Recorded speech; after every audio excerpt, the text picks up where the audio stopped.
go, baby. We all the way on the fourth row, baby.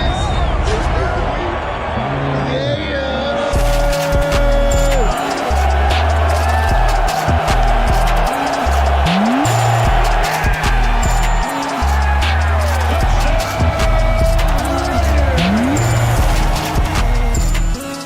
You look good in that silver and black.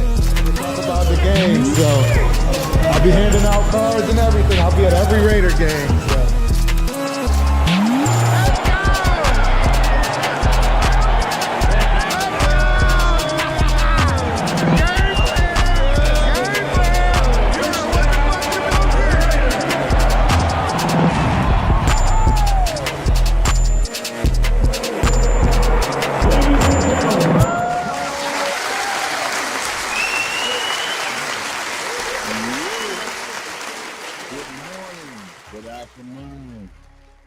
Good evening, Raider Nation.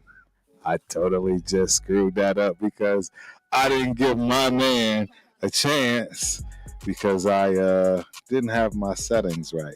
You guys already see it. You know what I mean? So we're just going to go right into it, man. Raider Nation. To another edition of the Ultimate Raider Fan 32 show coming to you live tonight. And obviously this one is going to be special. As you can see, we got super fan Scott Boe.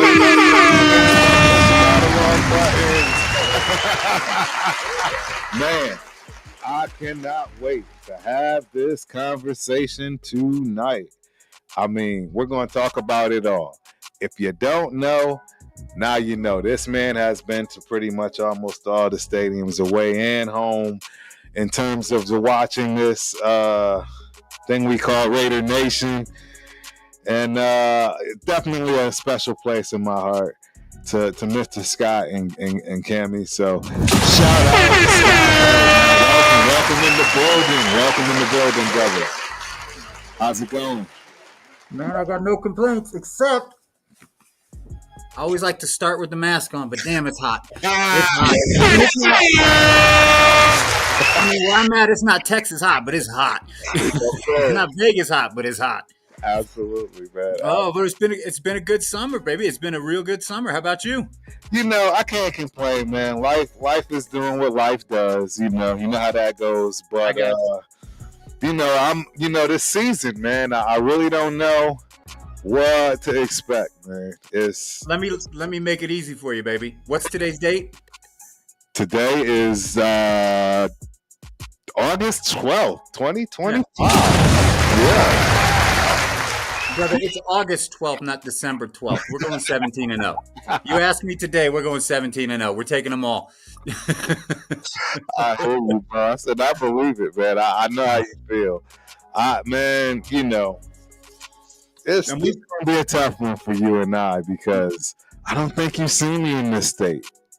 Nah, well, I mean, like I said, I've said this pretty much every time I've been on your show. I try to remind people, and maybe you need reminding sometimes too, my friend, that this is supposed to be fun. We're supposed to have a good time with this. And how can you have fun if you're not optimistic about it? Especially when, I mean, we still got 2 preseason games. Absolutely.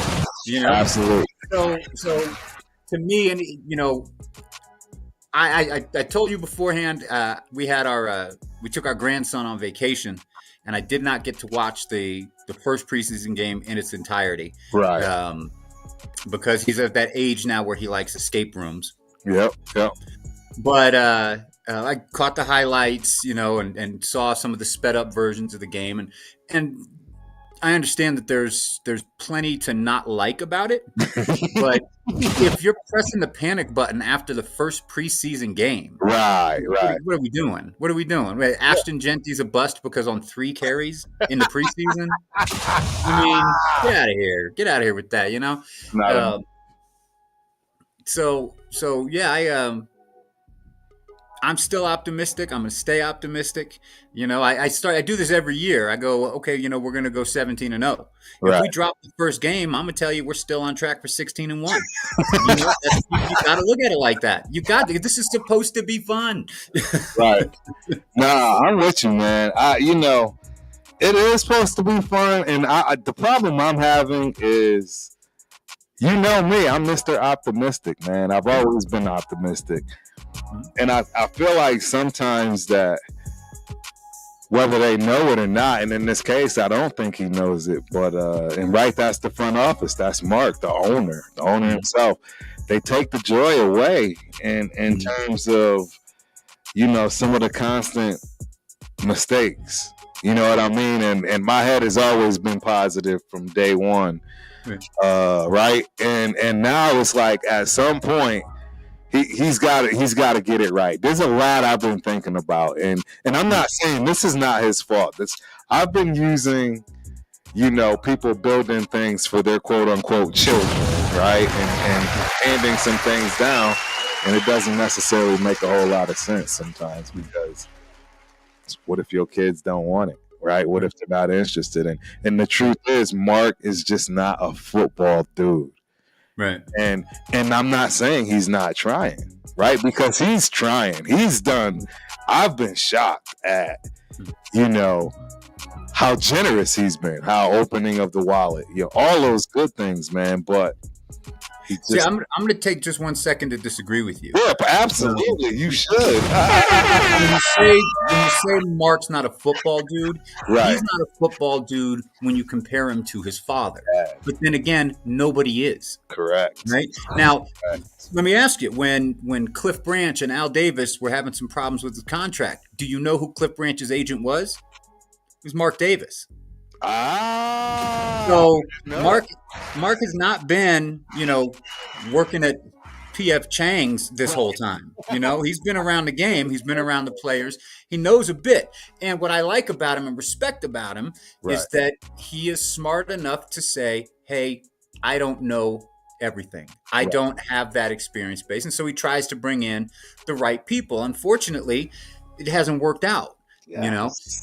But in terms of optimism and having it beaten away, I think coming off of last season, I understand. Last season, but think about it this way, though. Do we expect those same results this year? Do we expect a 10-game losing streak this year?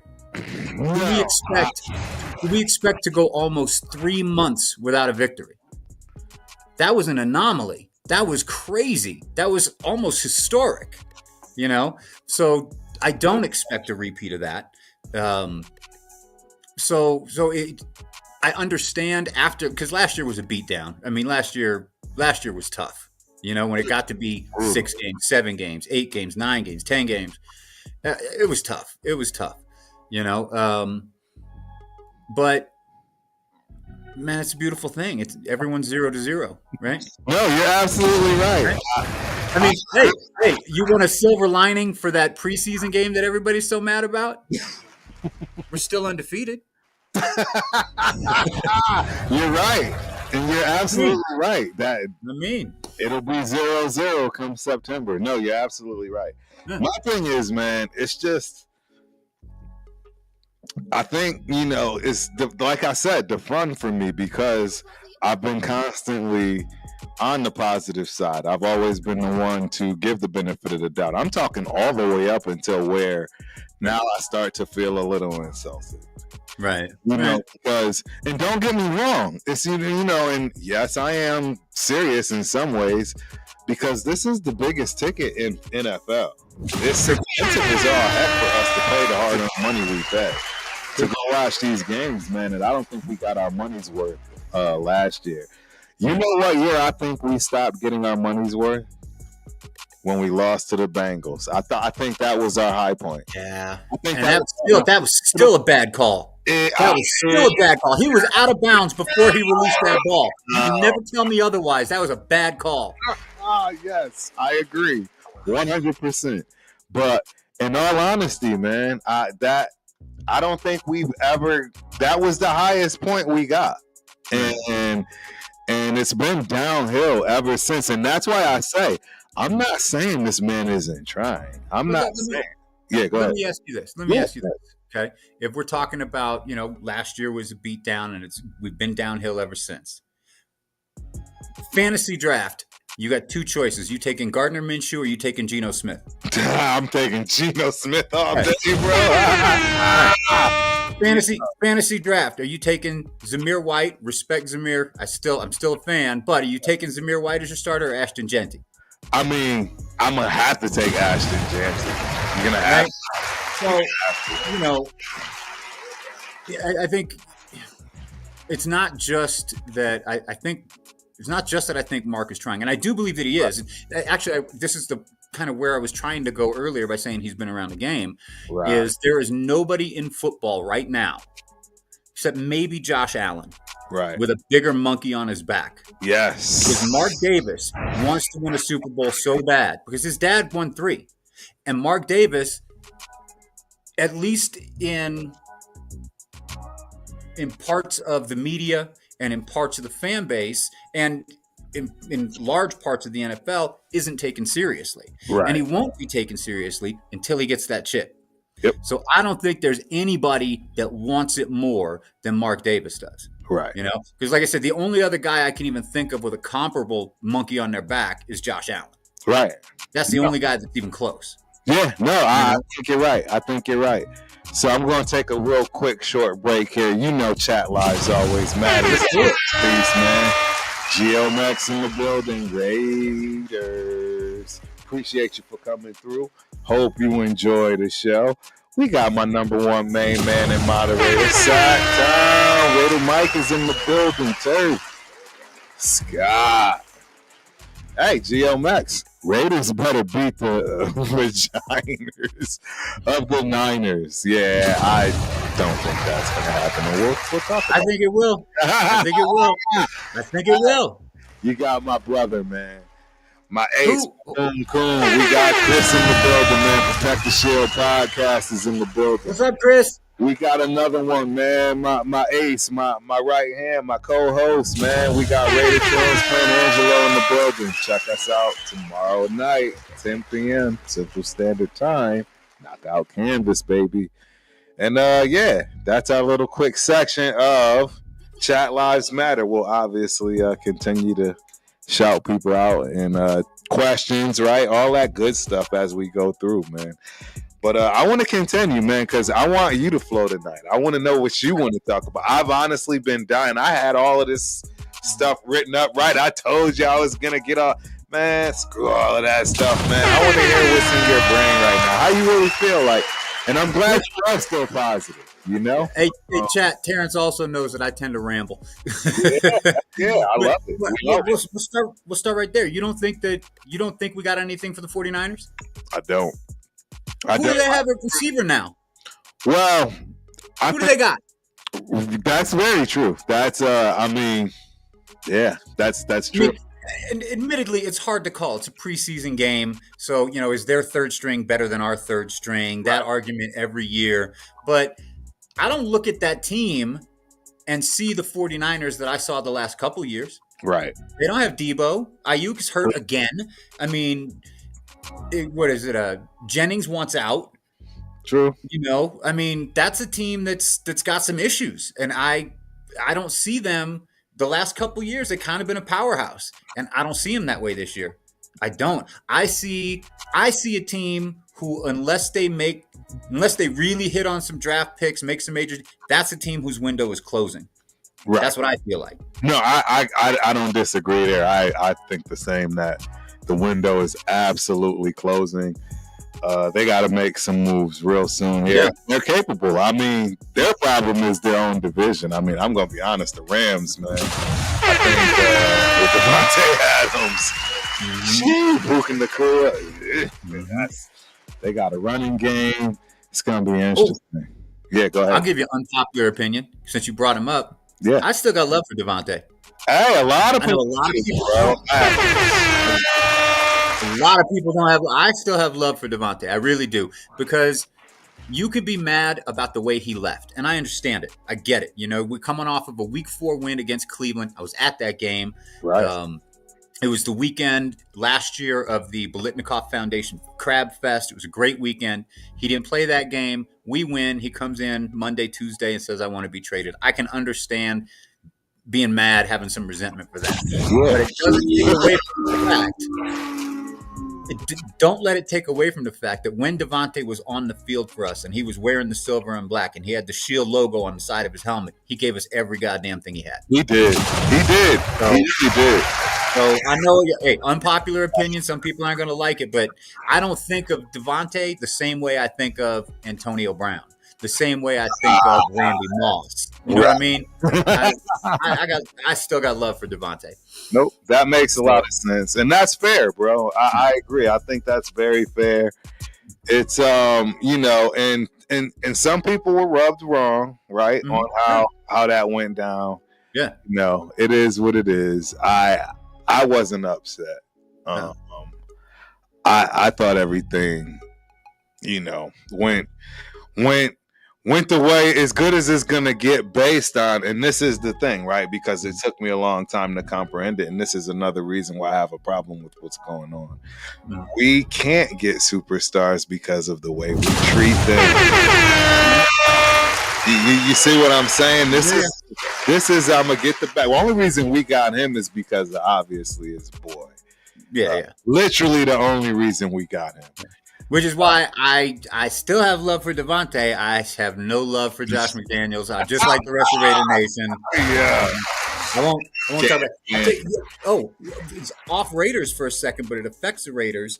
And you remind me of it when you were talking about the division and the Rams being there and all. We have the same problem, obviously, right? Oh, but the biggest news the last week or so is Chargers losing Rashawn Slater. Yeah, that was like, whoa. Yeah, I didn't like that. Now they're gonna roll out. They're gonna move Alt, who spent all off season, all last year playing the right side. Now they're in the last minutes. They're gonna move him to the left side, and they're gonna put in Pipkins on the right side. Yeah, dude, we're gonna eat. Max is gonna eat. Butler's gonna eat. Kuntz is gonna eat. I'm telling you. You know, although you know he's the pedigree, let alone the fact that that was his original position. So that's fair. That's gonna be that big of a problem on that side. I think it's like you said, the front side, and that should be Max's side. He should eat out of that. I 100% agree. I think that is gonna be big. Yeah, I think that's gonna be big. But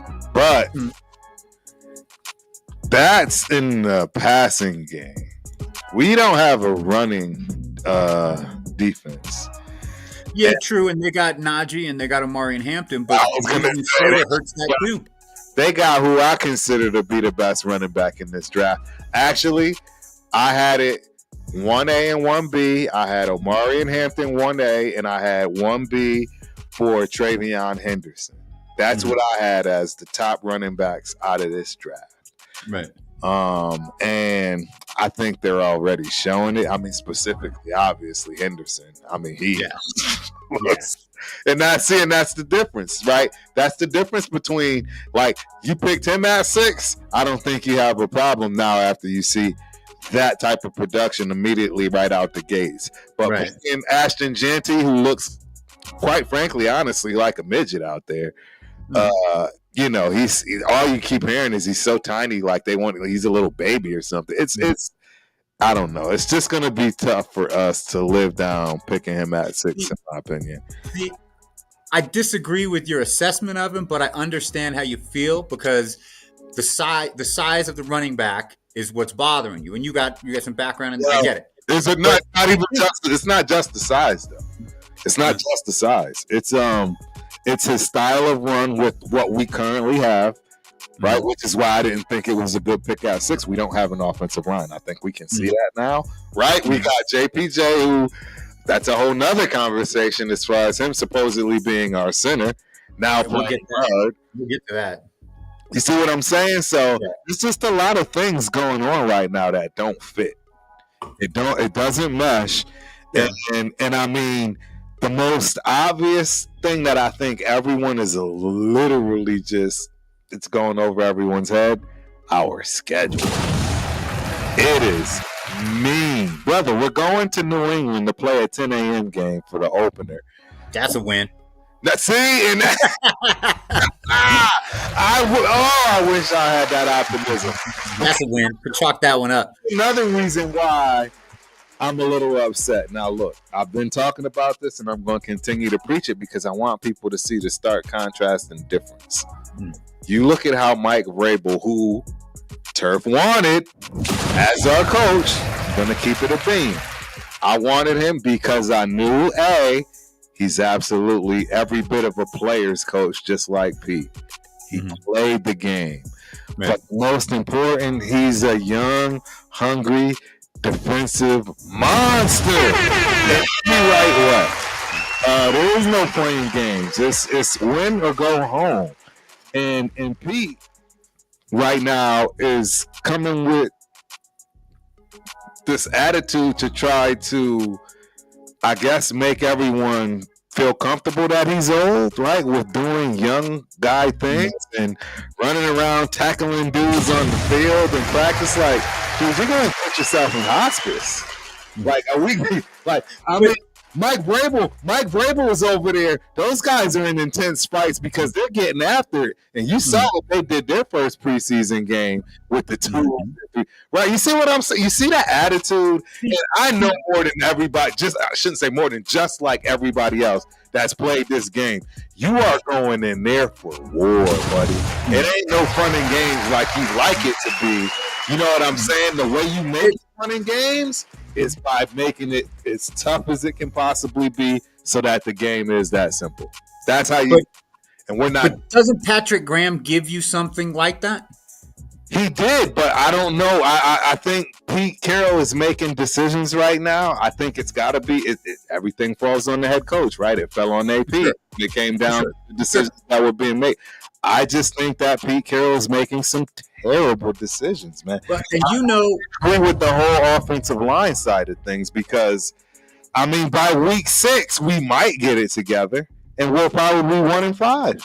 Which was it AP that did that, or was it McDaniels? It was McDaniels that did that. Where like the first 5 weeks we had 5 different starting offensive lines. I get that. 100% I get that. We brought it up now a couple of times. Let's just tackle it right now. Put JPJ at center. Put him at center. Right? And as for Jordan Meredith, okay? Jordan Meredith played his ass off last year. When he finally got in the game at guard, right? We saw a dramatic uptick in how productive we were able to be well, maybe not dramatic. We still finished last. But we saw an uptick in what he was able to do in the run game as well. Yeah. I don't know why they did take a kid who 2 years ago was the best center in all of college football, and you don't play him at center. I don't see that logic. Yeah, and that's what I'm trying to see. So now you got to see. I've always been all of these great terms that came from all these other places. Trust the process. I'm so tired of trusting the process right now, Scott. I've been trusting the process, brother. And what I've been doing is not paying attention to this. Not using my own I have been. It's just I wouldn't publicly say it because, I've always been the positive. Right. I was going to every game just like you, right? All those good things.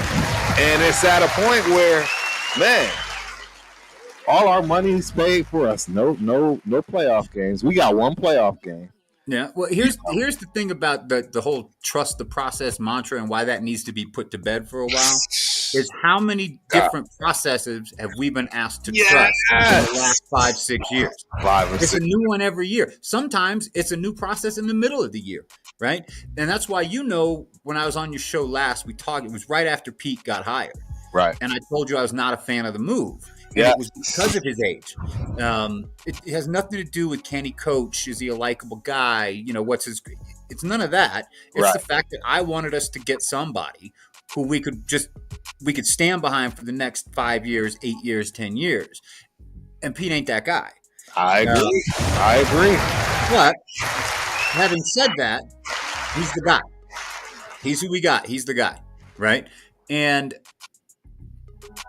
by retaining Patrick Graham and making him, if I'm not mistaken, the highest paid defensive coordinator in the league. Correct. And by bringing in an offensive innovator like Chip Kelly, who has shown the ability to adapt his schemes to his personnel, Absolutely. I kind of disagree with you that I don't think that Pete is the one calling shots on what defense gets played. I don't think he's calling the shots on. Oh, that's. Am I misunderstanding you or what? No, because the contradiction there is we all know what Pete's style is. Just look at our cornerback room. Yep. He's gone because of his height. We all know he was honestly the best cornerback we had. I'm not a Jacorian Bennett fan. I mean, you can ask any of the guys. I've never stood for him in any way because of the whole injury thing. As well as I had a theory, right, that all of a sudden now that theory started bouncing back up after we let him go or trade him, if you will. But that's my thing. Pete's name is over all of this stuff, man. I suppose that's fair. You can't look at the defensive backs. Yeah, safeties too. All of them 6'3". You're right. I mean, you can't tell me you're not nervous about DeCamry and Richardson possibly starting for us or the other rookie. I'll tell you. All right, let's go to roster. We want to start on defense. Where do we want to go? Going all over the place. I love talking to Scott, bro. I love it. We'll start on defense, and we'll start in the defensive back. Safeties, I'm happy.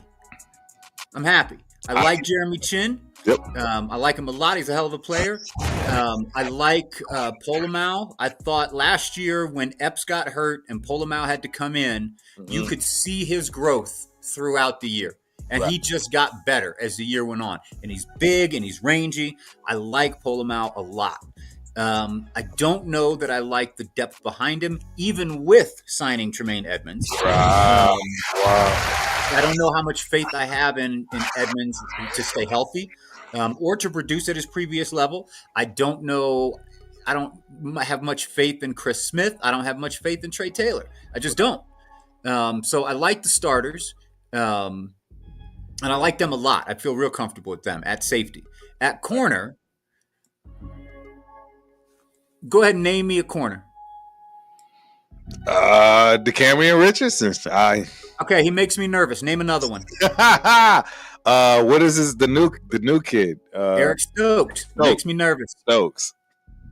Darian Porter makes me nervous. Yeah, see, right?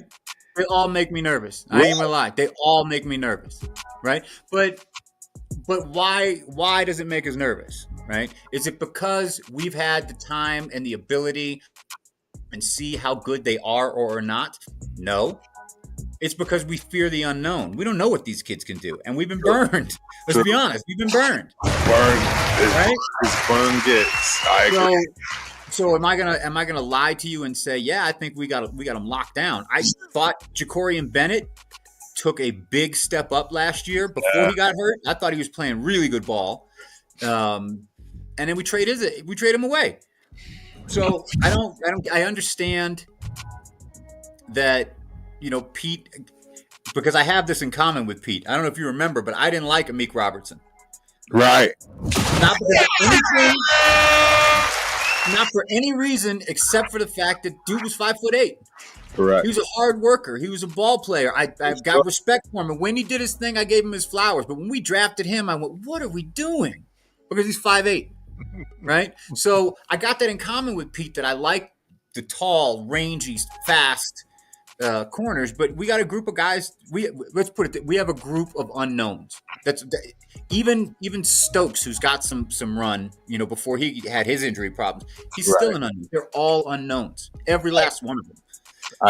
I'm nervous, right? And we want to move up to linebackers. I'm nervous there too. Yes.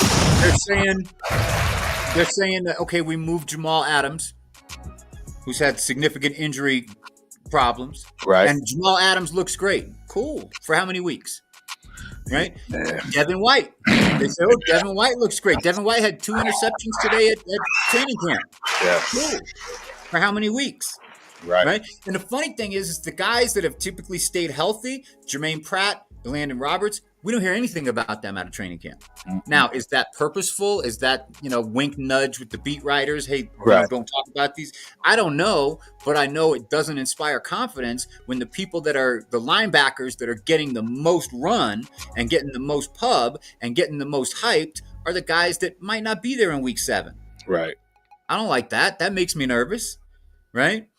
I know you weren't a big Divine Diablo fan, but I wish we would have kept him.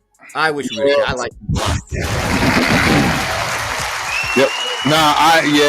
I'll be honest. I was not a Divine Diablo fan. Again, he's another project. Yeah. You know what I mean? Converted, another conversion. Sure. Right? Safety converted to linebacker. Right. They just haven't done well for us. Yeah. So then, and we talk about Eichenberg and the kid's name that they drafted, Corey. I don't remember his name now. But you hear nothing about those young kids either. So there's the other part.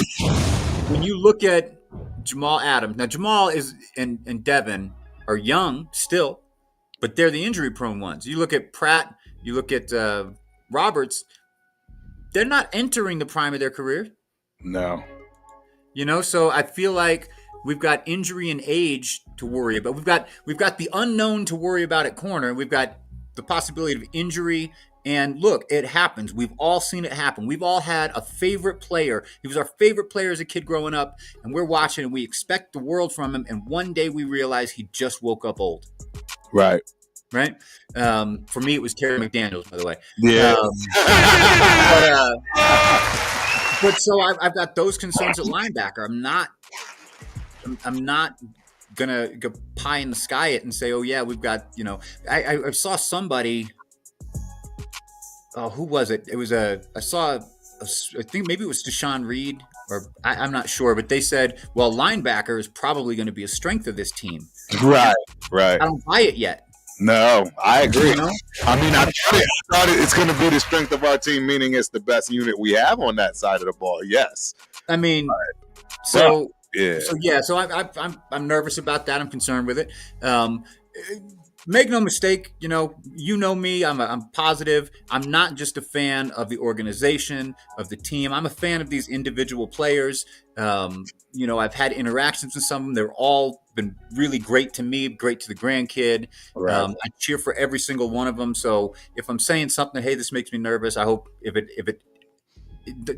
they ever saw it, they wouldn't take it personally because it's not meant like that. I'll cheer for them anyway, no matter what. They all know. I shouldn't say they all know. Yeah. The bottom line is we do this because we love the team. We do this because we love the players.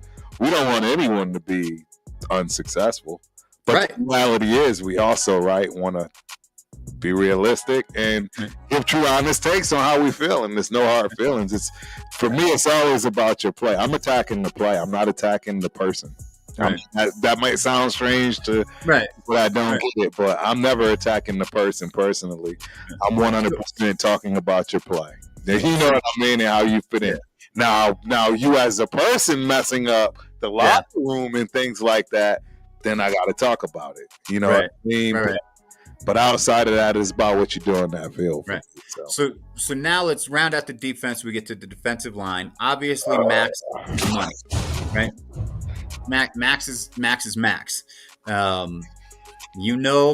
boy, Adam Butler, got that bag. I like Butler. He got that bag. I've been talking about Adam Butler for 2 years. I agree. 2 years I've been talking about him. Yeah. And I'm really happy because he's that guy that does everything well to set up everyone else on the line. Right. He's that guy that does the dirty work, right? God, I love Adam Butler. If there were no Max Crosby, I would tell you Adam Butler's probably my favorite. Yeah, I believe. I don't know. You've always liked him. Right. Now, your guy. Now, Malcolm Kuntz, big question mark, right? Big question mark. He went into last year with high expectations based off the last, 8 weeks of the year, right? But prior to that, he had 3.5 years of not really doing much. Right. And now he's coming back from a catastrophic injury. Okay. Now, mercifully, that catastrophic injury, well, mercifully, I say in terms of looking forward, that catastrophic injury happened very, very early in the season. So he's had a long time to rehab, recover, do everything right. But I think there's a little bit of, and I'm an optimist here, but I think there's a little bit of myopia that says, well, Kuntz is going to come in and blow up. Well, I mean, he might. But if you really look at it, he had 8 good games. Yeah. Before the injury. Right. So I'm concerned there. Tyree Wilson, they're saying that he looks so much better this year, but they said the same thing last year. I don't believe it. Last year we heard about how he was shadowing Max, and he went to the sack summit with Max, and boy, he was going to break out, and he didn't. He didn't embarrass himself. He deserves to be in the league, but when you are a top 10 pick, that's not enough. That's not enough.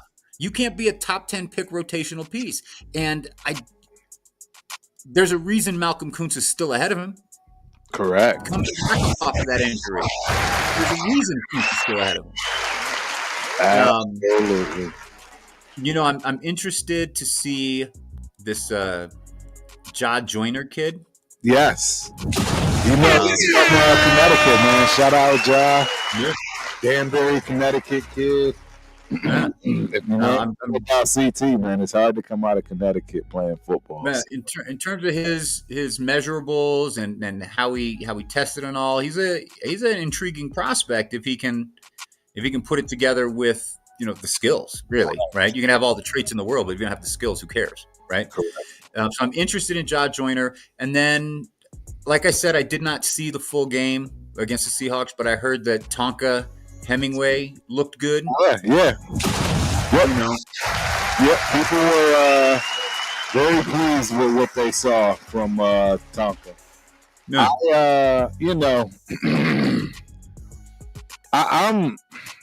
I'm really in a tough place in terms of a lot of these things. Again, we have this Wilkins problem. I think they didn't handle it right yet. Once again, I think they find a way to mess that up, which yet again gives you the reason as to when somebody looks at this place, right? Did you really honestly think we were going to get a Micah Parsons, who's got his whole career in front of him, to come to the second worst, most dysfunctional team in the NFL? I don't look at the Jets as being worse. Come on now. Be honest. Come on now. No, I'm saying the front office. Like, top of my head. Cleveland Browns. Now what's up? Okay. We're in third. But no, seriously, you said earlier too. Remember, you were like, so people wanted Ben Johnson as a coach. Ben Johnson has his whole life. Do you really think Ben Johnson was going to come here with the dysfunction? Like, it's just, man, that you saw how they treated McDaniels, and he was supposed to have full right. I remember Mark was talking big about him getting through. I remember Raider Nation was excited too. Absolutely. And that man got cut in a year and a half, man. There was no such thing as getting him anywhere close to where he had any expectation. All right, but let's be perfectly honest about it. That dude deserved to get clipped. No, I agree. Yeah, we were all happy for him. Go. But so to finish off the defensive line, the absence of Christian Wilkins is huge. I don't know that I agree with you that you can put that on Carroll, Spytek, those guys, and that's only because obviously we aren't in that training room. Now, the rumors were that the Raiders doctors said you need a second surgery, and Christian Wilkins said no, I don't, and I'm not going to do it. Correct. Time went on. So, if that's the case, okay, well, maybe Christian and his doctor's right. Maybe the Raiders doctor is right. Do you want to press forward with that? I hate losing a guy of that caliber. He's a hell of a talented player. People want to make fun and do all that because now he's not a Raider. He's a hell of a player. He is a difference maker on that line, especially between Max and Adam, right? And so now, who do we replace him with? We trade for Thomas Booker. You've got Jonathan Laulu. How do you pronounce his name? Laulu? Yeah, that's how I pronounce it. Shout out I loudly. don't know. But you certainly don't have, and again, with a guy like Booker, with a guy like John, Right. we don't know what they're going to bring. So Right. it seems like basically, if you look at our entire defense, right? How many guys do you look at and you go, I know I can count on that guy? For me, it's three. It's three. It's Max, it's Adam, it's Jeremy Chin. That's it. Right? And that does not mean that these guys can't come out and ball out. Maybe by the end of the year, Eric Stokes leads the league in interceptions. I don't know, right? But we certainly don't have that past history to go back to and go, oh, okay, I have an idea of what he's capable of what he could do. And so it makes me very nervous, especially reading what I read about how Seattle basically just ran down our throats. Right. And then what is it? Jalen Milroe looked good too. Yeah. He looked good throwing the ball against us. So hopefully we have some guys that just kind of emerge, because we're going to need them to. Because like I said, Max, Adam, Jeremy Chin, that's who I got as the guys who you go, okay, I know what I'm getting out of him. Right. So check in with the chat. What's the chat's thoughts on our defense? Well, let me see who is even in the chat, because we do have some folks in here that came through. We got Billy Davis, the superstar Billy D in the building. What up, Raider Nation? Turk in the chat. Appreciate you for coming through, Mr. Billy, man. Hope you enjoy the show. Well, snap. Yo, my guy, Billy. Yes, Billy's my guy, too, man. We got my main man, ASAP Hood, is in the building, man. Shout out to ASAP Hood. 30 minutes late. Sharp on the dot. Good days to y'all Raider OGs. Appreciate you for coming through as always, my man. Hope you enjoy the show. We got Reese Rock in the building. I think he was commenting on that cornerback conversation we was talking about. Shout out to Reese Rock. Appreciate you for coming through, man. Yeah, I got TikTok finally on here somehow. Shout out to my TikTok people, man. If you don't know, now you know. This is a YouTube channel. If you don't mind, please come on over to that YouTube channel, The Ultimate Raider Fan 32. Like and subscribe, right? Please like and subscribe. Let's hear a little bit from ASAP. You cannot build a consistent winning environment without y'all being the real glue. Holding it down. You guys are truly talking like such real OGs. Appreciate it, man. Thank you. And the truth is, hey, Scott and I put our money where our mouth is. We absolutely have gone to more games than most. It's just facts. And I'm talking within the last 5 years, right? Yeah. Particularly with the move. And man, that's why I love chopping it up with him, because I get it. He's been just as optimistic as me. That's why I wore 2 P's in the pod for the most part. And I'm the one going to the dark side now, because it's just one of those things, man, because I am in this for the long haul. And I'm not saying, obviously, you're talking about a super fan here, ladies and gentlemen. Clearly he's in it for the long haul. But it's just, I'm going through my moments right now. It's been a rough year for Perth, just in general, right? 2020 has been disastrous. I gotta be honest with you, I feel a little less optimistic just with our conversation about the defense we just damn had.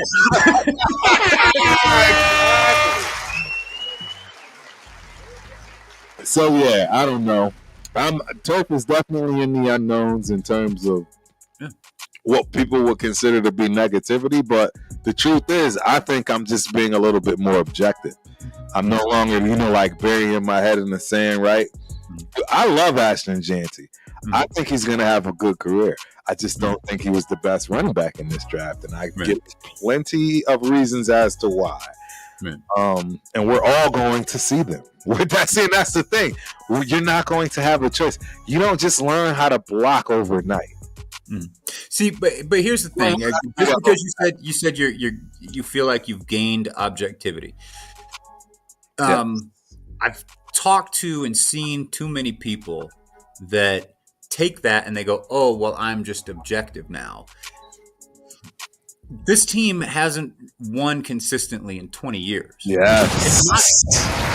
It's not objective to say, hey, I don't think they're very good. You're playing the safe odds. That's not objective. No, that's the historical, the history, right? So, and the other thing I would tell you is this.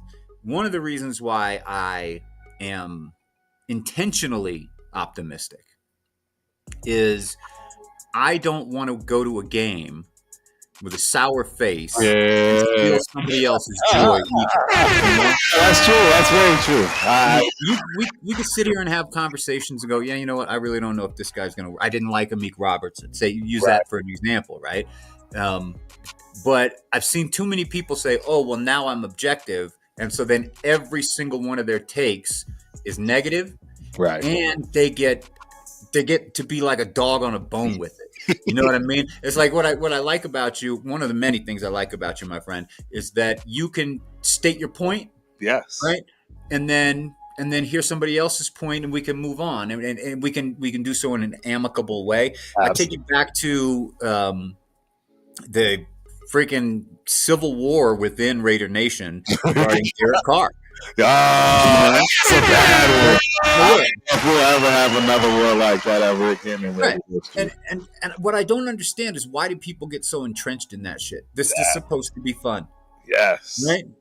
And look, Derek Carr, whether you liked him or you didn't like him, you thought he could win, you didn't think he could win, the guy played his ass off for us. He did. He had. He did. You know? So I'm intentionally optimistic because I don't want to be in that type of environment in sports talk in general, but certainly with the team that I love and I'm passionate about. You know what I mean? Right. Yep. So you said you were fair. Yeah. You said you kind of let me just kind of go where I want, because you know I'm going to anyway. I'm all over the place. Absolutely. So one thing I wanted to say though is, you know, you've always said from day one, chat lives matter. And so if you're in the chat and you have a question, if you have a comment, if you have an argument you want to make it, because I would love to engage with the chat, because this is essentially the online tailgate, really. Yes. I'm drinking beer. He's drinking beer. You're probably drinking beer, right? Yeah. Let's talk some damn football, Raider fans. Let's go. Absolutely. Bring in those questions, ladies and gentlemen, whoever is out there listening. We have quite a few. We got a few out there. Yeah. So yeah, go ahead. While we wait for that to come in, we'll move to the next unit, which is special teams. Yes. It's a third of the game still to this day, and with the new rules, got to talk about it. I mean, hey, one of the big rookies scored on it, right? In terms of Travian Henderson on a kick return, right? Then there was a punt return from the kid from the Ravens, right? The Ravens, there was a rookie on the Ravens that had a punt return. Looked fantastic. The Ravens look unstoppable. I mean, they'll win the rushing title again, no question. I think the Ravens, on paper, they look like the team to beat, if you ask me. They have so much depth. They look like the team to beat, and it kills me that John Jenkins went there too. God damn it! He's good in the middle of that line. You see him? He's out there looking good. Big boy. It hurts. So for us, obviously, AJ Cole is AJ Cole, right? Everybody knows he's the best in the game. Anybody wants to argue it, just tell them this, right? Who are the two best punters, arguably, to ever do it? Obviously, the legendary Ray Guy, and then the second coming of Ray Guy, who was Shane Leckler. And to this point in his career, AJ Cole has better numbers than both of them. Wow. I didn't know that. I didn't know that. AJ Cole is him. I did not know that, bro. Honestly, I did not know that. Yeah, he's that dude. Who is that dude? Because I've always said he's literally the best player on our team. I don't want. That's including Max. Am I lying? Like, that's including Max Crosby. Well, believe it or not. And now you know why, ladies and gentlemen. You learn something new every day. I did not know. Ray Guy is a legend. I mean, all of them. That's why. That's impressive. I didn't know that. Yeah. I Also, he's the best interview on the team. If they ever like AJ Cole at the press conference, I'm like, yeah, tuning in. It's hilarious. Um, yeah, let right. me ask you: should we be concerned about Daniel Carlson? Yeah, I know. Yeah, he missed that game winner.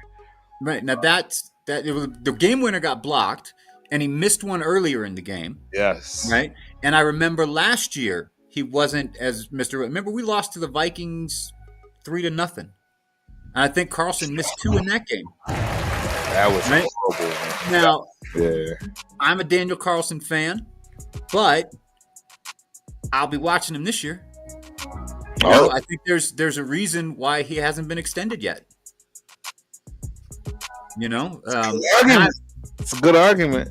And I'm a fan of his. I am a fan of his. I think he's a hell of a kicker. But if he starts to get erratic, I mean, should we see what happens? Yeah, it's a cutthroat league. So hopefully he got his little jitters out, you know, and he starts booming him again. Because remember, he was one of, if not the most consistent kickers in the league. He was at one point. Sure. So whatever's going on with him, I hope it's just a little glitch. Right, you know? right. At long snapper, we've got Jacob Bobenmeyer. I still miss Trent Sieg. I know it sounds like I'm trying. It sounds like, oh, you're the fan that's trying too hard to name everybody. But Trent Sieg was probably the best number 47 we've had since Tyrone Wheatley. Right. No, absolutely. Trent Sieg. Shout out Tyrone Wheatley. I could not believe that we let Trent Sieg walk. And a funny story, last year, we're playing the Falcons Monday Night Football. It's my birthday weekend. Mm-hmm. And we're mired in this massive losing streak. So Cammie and I, because it's my birthday, we splurge. It was my birthday, so we wanted to splurge. And we were in this massive losing streak, so the prices went way down. And we bought tickets to the VVIP section. Behind the Raiders bench, 50-yard line. It's got the club underneath the stands. Right.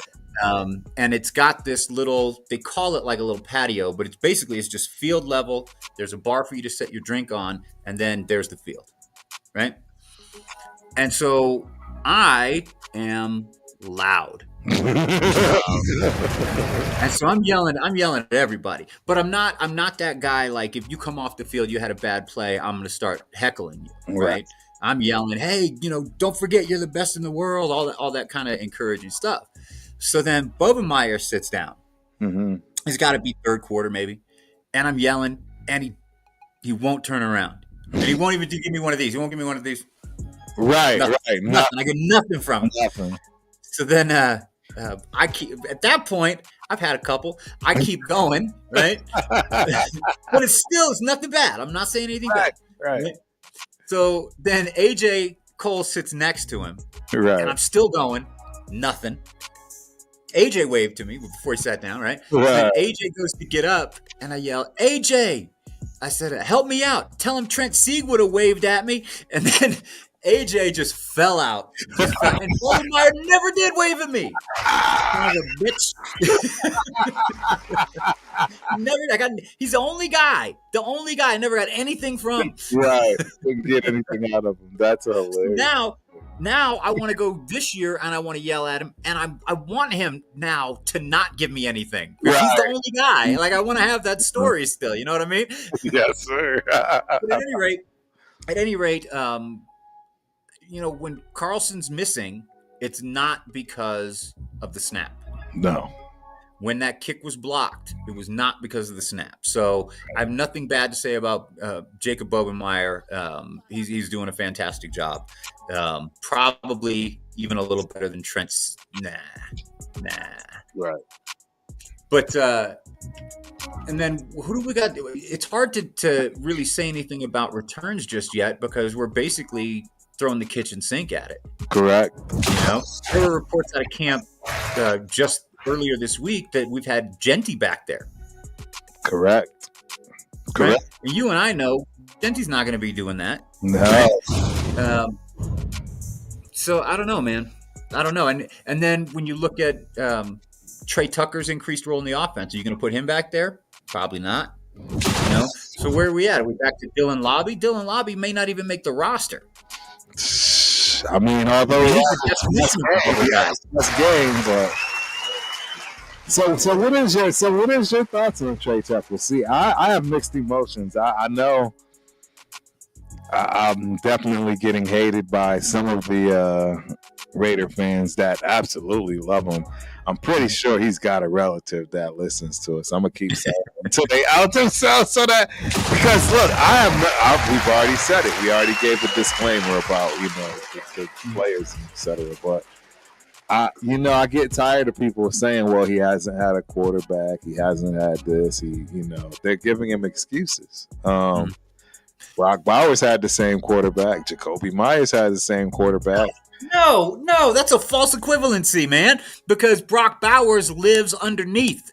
Jacoby Myers eats underneath. Trey Tucker's game is speed. Trey Tucker, and I'll tell you who else got screwed over by Gardner Minshew's ineptitude. DJ Turner last year, too. How many times you see those two young men running with a step, and Gardner either didn't see him, didn't throw it, or threw it well behind him? That's not an excuse, man. That's a damn reason. No, I get it. So, and everyone says these exact same things, but the problem I have is with what my eyes and what I've been seeing, my experience, all the good receivers still find a way. I'll say this. Maybe this is his year to find a way. But I'm just right, and that's why I'm saying if I'm going to be fair about this on one side, I got to be fair about it on the other. And I have to, right, because I hold Jacoby Myers way more accountable. You know that than I do, right? And that's why I'm saying, how can I give, him a pass when, let's be honest, guys, he hasn't really produced much. And especially in the first half of last year, he had the dropsies a little bit. He did. Yeah. And I don't want to say that he didn't have the dropsies in the second half of the year because he never got the ball. Right. But I'll tell you the God's honest truth is everybody, I'm sure you're included, I'm included, everybody is hyped about Dante Hightower, right? Yeah. Everybody's hyped. You mean 6'5", 4'3" flat? Thornton. I played Hightower, so you already have. Everybody's hyped about him, right? Right. Here's my prediction: Trey Tucker has a better year. Wow. Trey Tucker's going to break out this year, bro. I don't know if he'll get to 1,000. I don't know if he'll get to 1,000, but Trey Tucker's going to be making plays this year. I believe it because who has been the last 5 years, statistically, one of the most accurate deep ball throwers in the league. Yeah. We're talking top 5. Gino. I think Trey can get a step. I mean, both Trey and Thornton showed that they can get a step. Let's be honest here, and I agree. I've already put it out there. This is it for me. I'm done with the AOC train. In fact, you see that brown helmet right there? You see it? It's an AOC signed helmet. That's going on fire. It's half off because I'll be honest. I'm done trying to push that narrative. I was one of his biggest supporters by far. But the bottom line is year 3, I need to see something. Here's what I'll say about Aiden O'Connell. Aiden O'Connell, one, is an easy guy to root for. He is, right? He does all the right things. He says all the right things. And that goes back to even when he had to step in and be starter. I don't remember the game, but remember he hurt his hand and he had to come off. And he went into the locker room. He came back out and he told AP, "No, I'm ready to go." Right? He does everything right. He says everything right. All the reports about him are how hard he works and what he's been working on. But the reality is he's still the same guy. He still holds the ball too damn long, presumably because he doesn't go through his reads fast enough. He's still late with delivery. He still is not going to beat you out of the pocket. He's put in a ton of work, and I have nothing but mad respect for the guy. I'm still a fan of the guy, but I don't believe in the guy anymore. Bingo. At some point, to come to grips with reality. Yeah. And that's where I'm at with it. I am at grips with what he is. And he's a great backup. He's going to be a great backup. He's not going to lose you games. He's not going to throw a ton of picks. It's just he's not going to be much better than what I think we've already seen. I'm at the point where if they announce tomorrow that they let AOC go and sign Carson Wentz to be the backup, I'd be happy. You'd be happy with Carson Wentz, huh? Over AOC, yeah. He's a better quarterback for sure. He's definitely a better quarterback. I just want to go young. I'm tired, and I get it. That's what Cam Miller is. No, I agree, Cam. That's what I'm saying. I mean, Wentz is he? Oh, I got you. So you would elevate Cam to the main backup? I don't know. That's what I'm saying. If I do that, I gotta have somebody in mind in the draft, right? To bring up and put on the practice squad or something. I don't know. It's a tough situation right now. It really honestly is just a tough situation, but a lot of people love Cam. I've seen the kid play up close and personal on a few occasions, as well as obviously watching him on television for years. And he's got it in that respect. But is he the next Tom Brady because Brady handpicked him? Come on, guys. You're going too far with it. It's just too early to know. It's too early to know. But he can ball. I mean, he showed it. He can ball. He can ball. And what I'd say, and that's what I should say. I would rather Cam Miller than Carson Wentz. Honestly, just throw the young buck in, see if he can sink or swim. At this point, I'm tired of these old veterans that aren't going to win us any games. And again, they may win us some, but you know what I mean. Meaningful. I think. Well, first off, let's be honest. I think AOC sticks. He's going to be the main backup. Yeah, I agree. I don't think he's going anywhere. That doesn't make sense. Yeah, what else? I think if you jettison Aiden without bringing in a veteran like a Carson, it doesn't have to be Carson Wentz, but like a Carson Wentz, and you just say, okay, Cam Miller's our guy, then what you're saying is, if anything happens to Geno, we're looking forward to the draft. Basically. And you talked earlier about how we can't get superstars here. Nope. You can't give up on it. Let's say, knock on wood, it doesn't happen. Let's say something happens to Geno week 5. Okay. Right. We still got 12 games to play. Right. No. If you go with 12 games to play, you go, we're just looking forward to the draft. Right. Who the hell is going to sign with you? No, I agree, man. This is another reason why, shout out the rundown. This is why we should. I don't know what's going on between Shador and Tom. None of this stuff makes sense. Nothing that happened to Shador Sanders made sense to me. And I mean, now that I brought his name up, what's your thoughts? What's your honest? And hey, don't be real about it. If you didn't think he was good, if you didn't think, don't put up the peer pressure. Yeah, exactly. Thank you. I thought he was good enough. Let me qualify it. Right. I didn't think he was talked about as a top 10 pick, top 5 pick even. I didn't think he was anywhere close to a top 5, top 10 pick. I thought he was probably a 3rd round guy.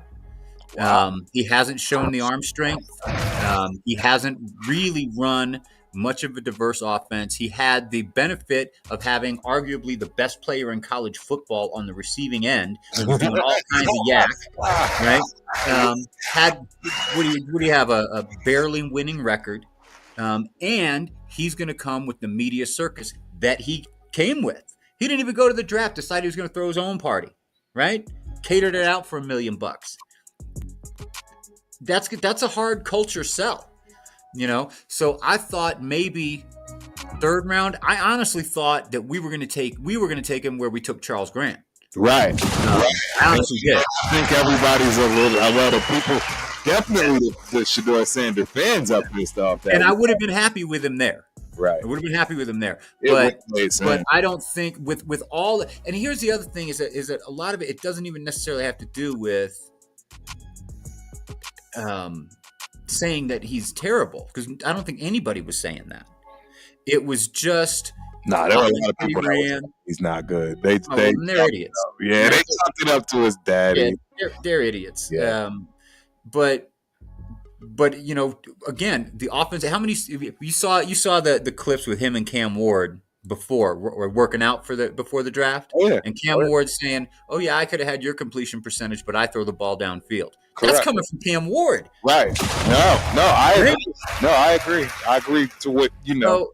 So I mean, when you've got this kid that it's not you thought he was entitled. He was entitled. Did you see the footage of his draft party shit day after day after day?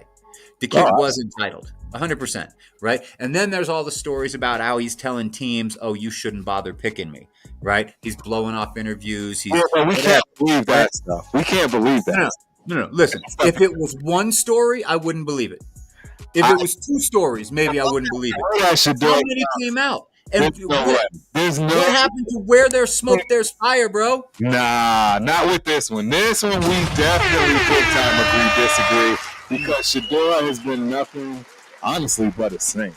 And this is one of those things where when your daddy is who your daddy is, you're catching all of this heat because of it, and it's not going to matter, in my opinion, because I think the kid did everything to show exactly. You think he was entitled and spoon-fed? I think it was the exact opposite. I think he got worse treatment than a person that had his stature could have gotten, meaning that his daddy could have had him at USC. His daddy could have had him at all the best schools and did all of that. But what did his daddy do? His daddy said, "No, son, you're going to help me. You're going to help me, and I'm taking you to where it don't matter. And we're going to build this thing up to show that not only dad can build the program, but my son can play at any level." See, and that's I don't see it as an entitled at all. I think they literally got it out the mud. There's no other way to get it out the mud. I disagree. You remember the watch, the celebrations, right? Hold on. Let me finish now. He threw his own draft party, had it all catered in, decorated, all this stuff. He wasn't going to go to the draft. Right, and then and here's a kid that's got some swagger, cocky even, has some entitlement, has some money. Let me throw another name at you, Johnny Manziel. They're not even in the same stratosphere. You don't think that people saw how Manziel, with that same cockiness, that same entitlement, that same money, you don't see how he flamed out and people would go, "Ah, shit, maybe this ain't the kid for us"? They aren't remotely close to the same type of kid. And everybody, I know, because Johnny Manziel won more games. Well, look where Johnny Manziel came. See, and that's what I'm trying to say. See, everyone wants to talk about it, but then when you tell them about how they started from the bottom and they still Shedeur never has had any kind of talent like a Johnny Manziel had around him. Guess who Johnny Manziel's wide receiver was? You're talking Was it Travis Hunter? Yeah, it was actually better than Travis Hunter. His name was Mike Evans. I know. You don't remember who his quarterback is? I mean, wide receiver named Mike Evans. Only one of one that's gotten 1,000-yard receiving seasons. And say they're not comparable. Travis Hunter just won the Heisman. I understand that, but Travis Hunter hasn't had 10,000-yard seasons in the NFL yet. Travis Hunter has done nothing in the NFL. At that time, neither had Mike Evans. Well, I agree, but you can't say that now because Mike Evans has been in the league for a decade now. He's obviously shown he's nothing to play with. And it's obvious Johnny Manziel had him, not only just him. I mean, the list can go on. And don't get me wrong, the list can also go on for Shedeur offensively, but the buck stops at A, the offensive line, and then B, the defense. And we all know, Big 12, Johnny Manziel played in the SEC. You're talking Texas A&M. One of the linebacker, you baby, on the planet. Exactly. He had all the talent around him. Absolutely, he was going to win more games. You know what I'm saying? And that's I just don't like that the kid literally did it from the gutter. But no one gives him credit for that. No one's actually talking about how he literally did this in the. Are you telling me he started at an S? Are you telling me that Deion Sanders' kid started in the gutter? He did. You think Jackson State? I don't even know the name of it. What is it called? Jackson State? It's Jackson State. I mean, that's a nobody. I mean, even Shannon Sharp's HBCU was more known than Jackson State. Even Jerry, Mississippi Valley, even Jerry Rice's HBCU was better known than Jackson State. And then when they went there, Jackson State was garbage. Just like Colorado with a 1-11 record. They went there with nothing and built it, bro. That is getting it out the mud. There is no other definition. How do you go from nothing? You're talking an HBCU. We're not talking about they went to a bum SEC school, which is still 10 times better than an HBCU. There are some junior colleges that'll beat HBCU teams, bro. And you know I'm right. That is the good. And you know what one of them is? Honest to God, you know what one of them is?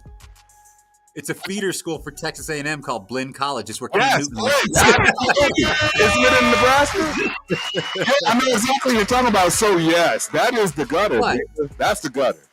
But I'm not talking about – what I'm talking about is the attitude going into the draft process between Shedeur and Johnny Manziel. The sense of – now, listen, I know you say you don't – agree with the reports. I didn't read those reports. I said there were too many reports of teams saying he wasn't prepared, he wasn't interested, he wasn't. And I think that's where you draw the comparison to Manziel is in the entitlement and lack of professionalism. So this is the part.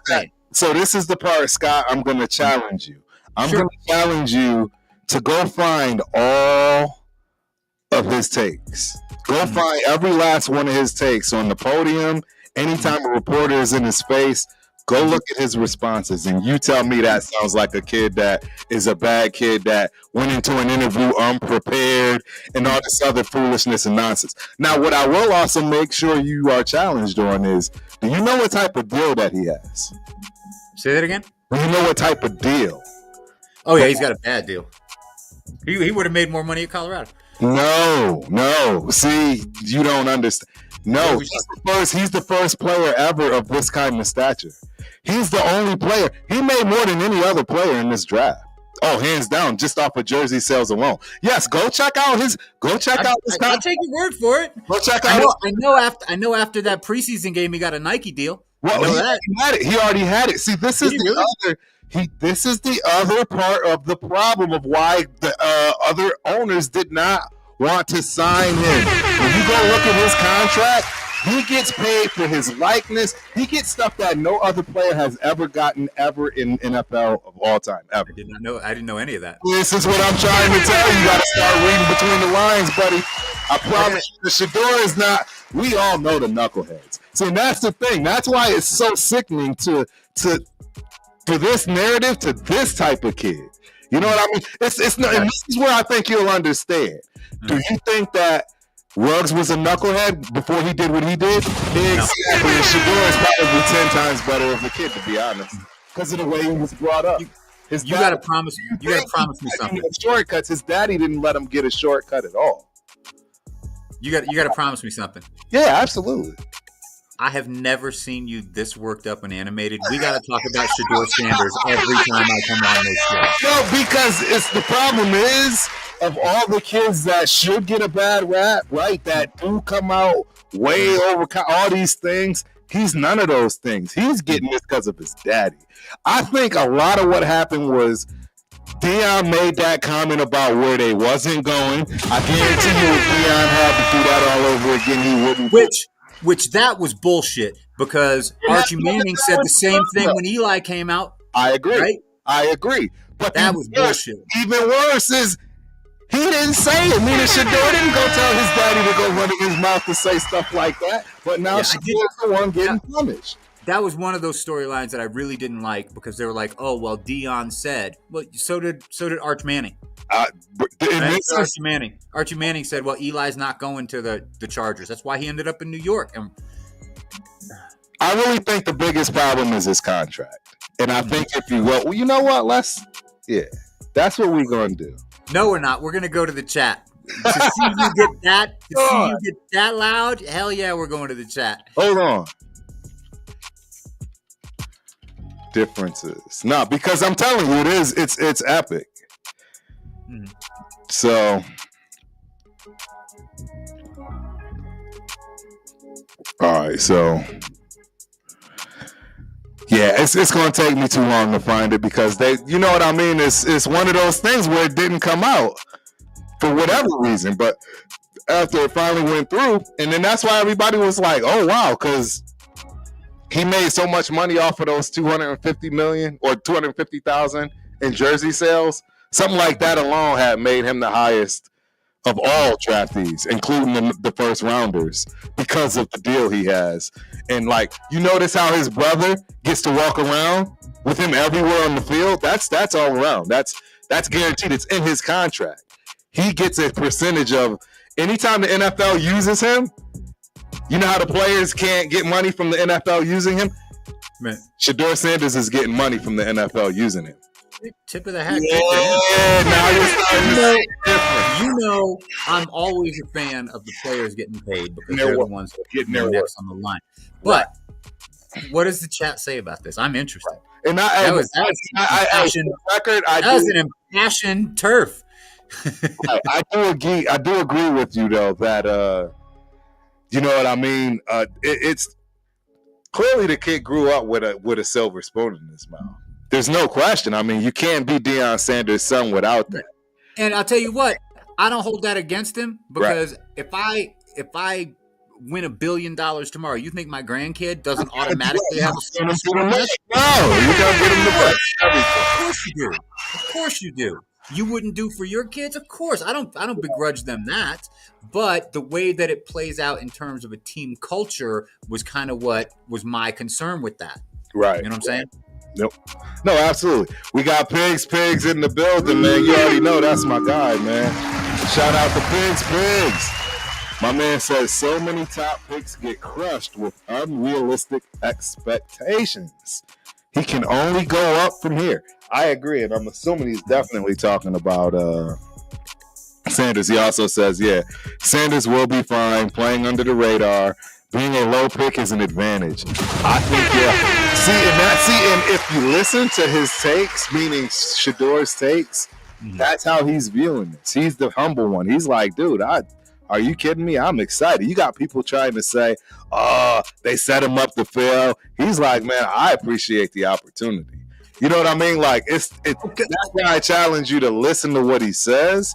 Because you'll realize that all of that stuff we were getting fed by the media, it was all mumbo jumbo. Okay, but hang on. If you were expected to be a top 10 pick and you fall to day 3, saying that I'm happy to get the opportunity, that's the easy narrative. Any good agent is going to tell his kid, hey, this is what you need to say. He's saying the right things. I don't disagree with you.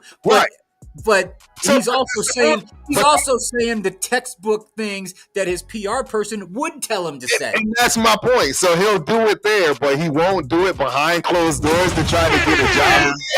Come on, man. I can see that argument.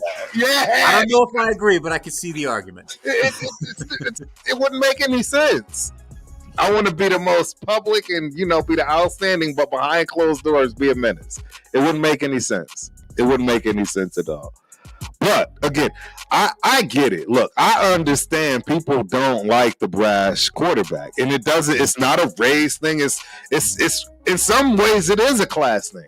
Sometimes it can be a class thing because people have a hard time with people that grew up with money. And I'm not saying that's you. I'm just saying it is true. I mean, I've been around plenty of people. Silver spoon, you know what I mean? He didn't have to work for nothing. And then they don't realize that dude was in the gym this morning at 4:30. Where was you at? Right. You know what I mean? But it's funny how brashness is sometimes something to be admired and sometimes something to be despised, right? Because go back. Oh shit! I'm drawing a blank on the kid's name, and that's a shame because he's a hell of a player, and everyone's going to make fun of me. He's the guy I wanted the Raiders to trade up and draft. Not last year. The quarterback for the Commanders. Oh, Jaden Daniels. Yeah. We all wanted Jaden Daniels. I know. But Jaden, what'd they say? He cocky, had swagger. And for him, it was a positive. Right? For him, it was a positive. Absolutely. And then for the next guy, it's not. And I wonder what it is. I mean, see, the thing is again, it's a fine line. I don't think there's ever been a quarterback that isn't cocky, even if they don't, you know what I mean, show it. Yeah. You have to have that in order to be an NFL quarterback, in my opinion. I just don't see how you can survive without some kind of a chip or something on your shoulder, if you will. You gotta have some kind of confidence and bravado to you. Oh, for sure. Position, right? Like, sure. I think it's the same. Not even just the quarterback position, any position. That's you can't be a left tackle. The only place that I don't see the real true mumbo jumbo, and you want to know why, is because everybody knows that's where the game is won and lost. In the trenches, baby. Them big boys don't need to be brash. They already know. Right? Everybody that's watching the game already knows the 300-pounders don't need to sound tough. Now, everybody else, they got egos, they got to have that confidence, etc., but not those big boys. So, what do you think about John Gruden's case? Did you see this? Oh, yeah, he got awarded, right? He won that, so I wonder how that... No. So what he won, and he won it in Nevada Supreme Court. The NFL is surely going to appeal it to the United States Supreme Court. Okay. But the Nevada Supreme Court came back in a 5-2 decision and said that John Gruden's case has to go to trial, not to arbitration.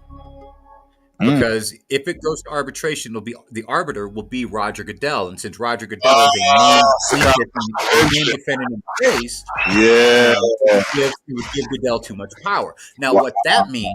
Now, let's rewind. Obviously, we know a couple of things. One, I don't condone the shit that Gruden said in his email. Correct. Right? Correct. Nobody does. Okay? It's without me. Two, what was the joke at the time? The joke was hundreds of hours of investigative research, tens of thousands of documents reviewed for the Washington Commanders scandal. And the Raiders coach gets fired? Yes! That was the joke, right? Didn't make any sense. So I don't condone what he said. I don't, I believe he's gotten so many character references from players that have played for him. Correct. That I can't condone what he said. I don't think it makes him a shitty person per se. Obviously someone who had room for improvement. Yes. And also because we're Raiders, fuck the NFL. I hope Gruden kills him. Right. Now, what's important about it not going to arbitration and them saying it's going to go to litigation is the fact that in litigation there's discovery.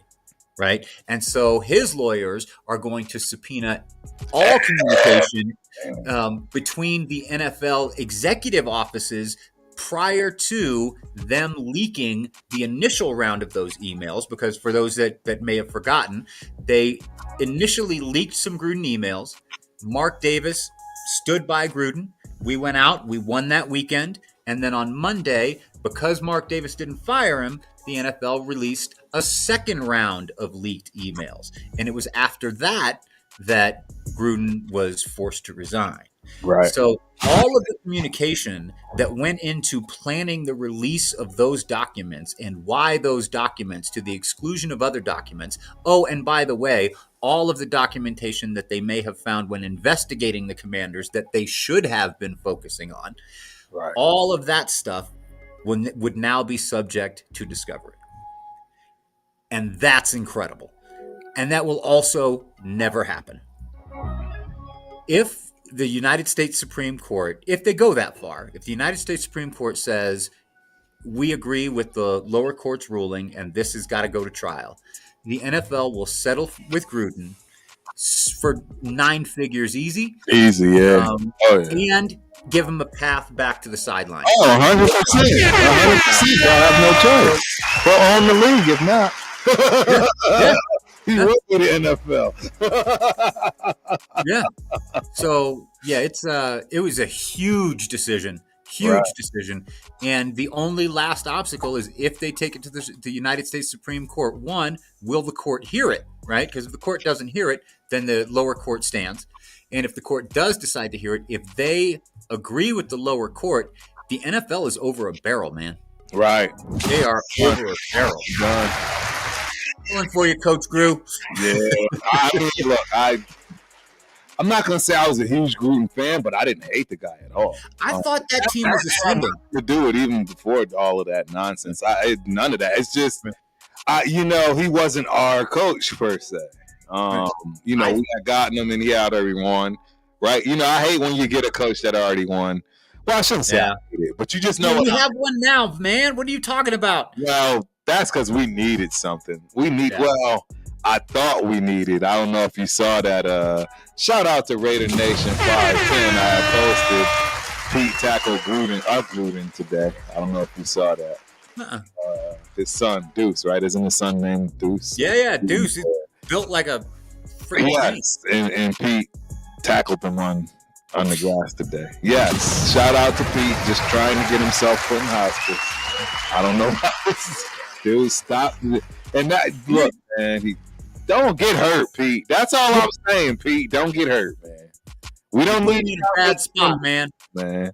You put me in a bad spot. My initial reaction was Pete's too old, and now I got to defend this man. And I've been doing it with you. Scott, we're on the same team, brother. All right. That's why, I've got to defend him too, man. And you know what we haven't done? He's making it hard. You know what we haven't done? We haven't looked at the offensive side of the roster. We have not. We sidetracked so hard. We did. So obviously we're going to start. We already really touched on it, so let's just review kind of what we were saying about the quarterback room. Correct. I like Geno. Geno's an upgrade over Gardner, but Correct. The truth is a potted house plant is an upgrade over Gardner. So, but I like Geno. I like the fact that he throws the deep ball and we got speed outside. Right. Geno to Tyler Lockett was special for a reason. It was very, very special. And it wasn't just because of Lockett. You know what I mean? That's why I'm predicting a breakout year for Trey, by the way. Now, AOC, we already talked about it. Love the guy. Cheer for the guy. Fan of the guy. Don't believe in the guy. It's not it. It's just not it. I'm sorry. Cam Miller, I don't have an opinion yet. It was one preseason game. One preseason game against fellow third stringers. He showed enough to go, maybe we should see more of him next week. That's my entire opinion on Cam Miller. Correct. You know what I mean? If we want to go tight ends, I think we're setting Michael Mayer up. Yeah. I still think he's going to get traded. Wow. I still think he's going to get traded. Wow. I don't think we have enough to trade him. Ian Thomas, right? And then Ismail. Yeah. Quadrate. Yeah. Man. I think all these reports are coming out about how great Michael Mayer. I think we're still trying to move him. Right. I think so. Brock is Brock. He is not going to have the numbers this year that he had last year. You don't think so? In part because now everybody knows. He's not a secret. He's not a rookie. And I think with Geno, the upgrade, I really cannot overstate what an upgrade from Gardner Minshew Geno Smith is. And so Geno will be able, I think, to distribute the ball across the board a little bit more rather than panicking and locking in on one guy. And I told you this before. I believe that that's the proper description of the type of football Minshew played was panic football. Right. That's what he played. Right. And I don't think Geno does that. No. So I think you'll see the ball distributed a little bit more. Running back, low key. I love the signing of Raheem Mostert. Hey. I love it. You saw that one run he had. That dude is fast. Bro, I've been telling, everybody thought I was crazy when I started telling people he was the best running back we have in our backfield. That's the only proven one. Well, what's he 2 years removed from 20 plus touchdowns? That's what I'm saying. He's the only proven one.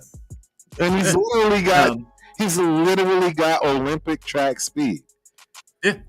I don't think people understand. That's why I say you watch the one run for 10 yards he had, then you can understand maybe why somebody's like, well, what the heck is this Janty thing we just got?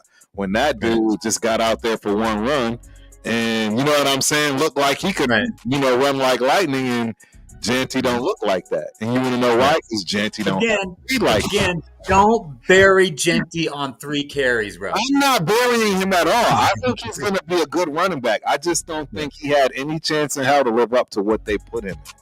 Yeah. There's no way he could live up to be the number 6 pick. It's just not possible. Yeah.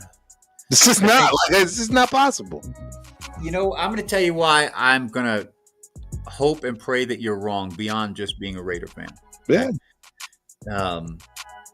Right when the NFL season and college football seasons ended and we found out where the Raiders were going to draft, my 10-year-old grandson, after about a solid 30 minutes of research, said, I want to take Genty. We got to take Genty. Right, we got to take Genty. Right. And he beat that drum for months. So when draft day comes, he and I are sitting down here watching the draft, and they announce Genty. And you would have thought it was Christmas morning. Oh, absolutely. So for my grandson, not just for your sake, my sake, Raider Nation's sake, the team's sake, for my grandson's sake, I hope you're wrong. I hope you're wrong, baby. I think I'm with you. I hope I'm wrong too. And I think we just put the cart before the horse, man. You know what I mean? We didn't solidify our offensive line. Offensive line, I think we can agree Colton Miller's the guy, right? DJ Glaze is going to be the guy on the other side. Glaze did not fare well. Okay.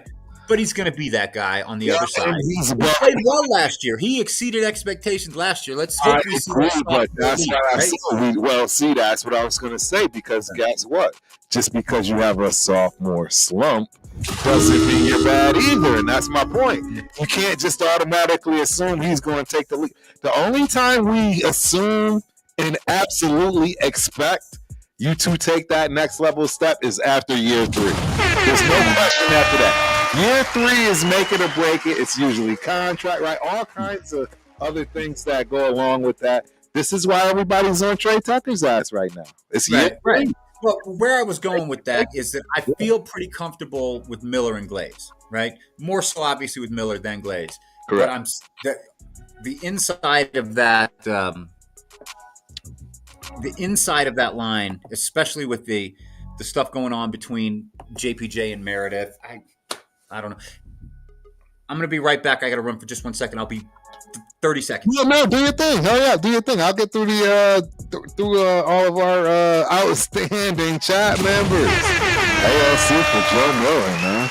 I would do that. In a heartbeat, Raider Nation 510. I mean, I've moved on. I'm sorry. You guys know I'm one of the biggest ALC fans of all time. I was ready to move on. Straight up ready to move on.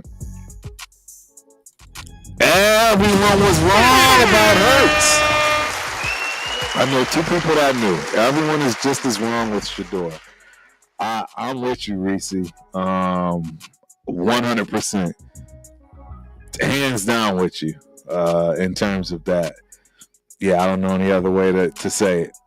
I think everybody's wrong with Shedeur too. I think the work ethic is there. I think, right, he's showing everything that you want to see out of a rookie. All those good things, man. So we shall see, man. Cam slinging that rock in practice today. I'm assuming you're talking about that Cam Miller. I think the kid has a chance, man. We'll have to see.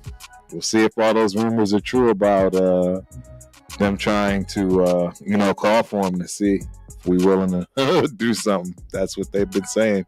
8 or 9 teams have been calling. I mean, there's always some wild rumors. We all know, right? Yep, we all know. Yes. You're right, pigs. Eli Manning had negative aura and still won the Super Bowl.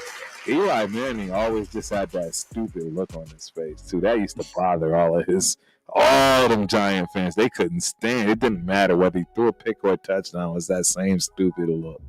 As far as Eli Manning, what he would have on his face. So yeah, man. Pretty funny. You good? Yeah, I'm good. I'm good. Take a break whenever you need, bro. Shoot, this is. Well, I said you need. the chat knows. I was telling Turf before we got on that I have a Great Dane, best dog I've ever had. Mm-hmm. But I left some stuff on the kitchen counter, and I heard him come in. And my dog is so big, he doesn't have to jump on the counter. He just does this. He's on the counter. So, that's funny. Yeah, he'll get quick. He's a big boy. He's a big boy. Honest to God, my dog weighs 5 pounds more than I do. So he's walking you. Yeah, he's a big guy. Anyway, so we were talking offensive line. Yes, I got it. Yeah, I don't like the interior of our line, particularly if you move Jackson away from center. Correct. I don't have the confidence that I have in Dylan Parham. Is I have confidence that he will be capable.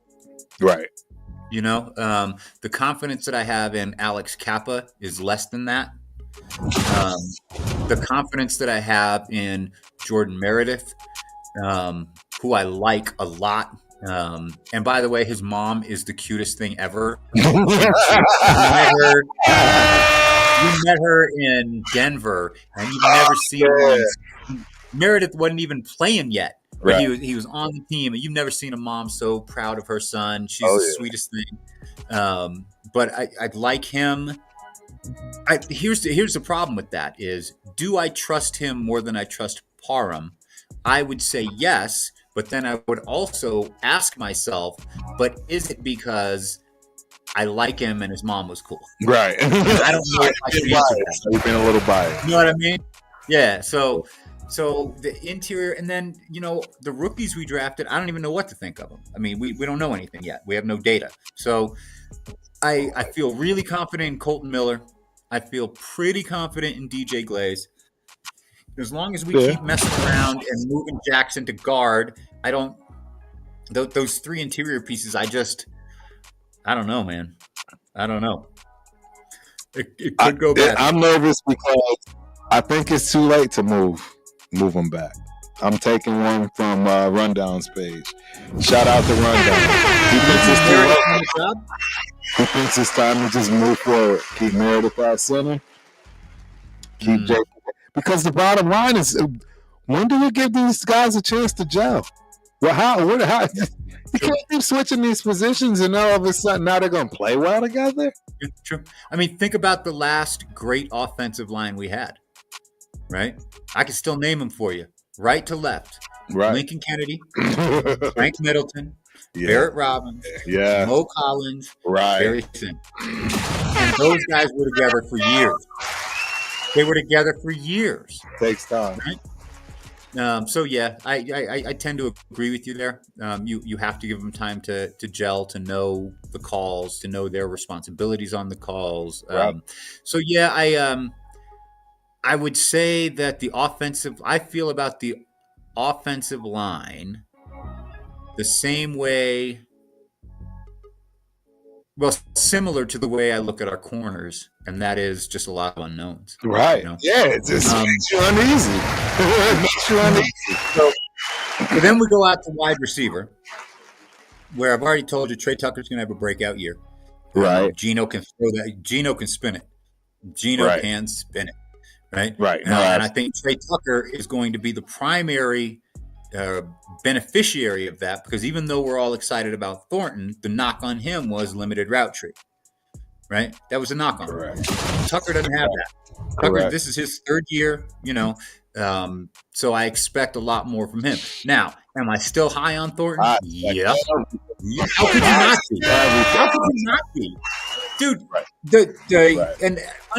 it's understood that preseason depth charts don't mean anything, but this is second week in a row that Thornton is starting at wide receiver.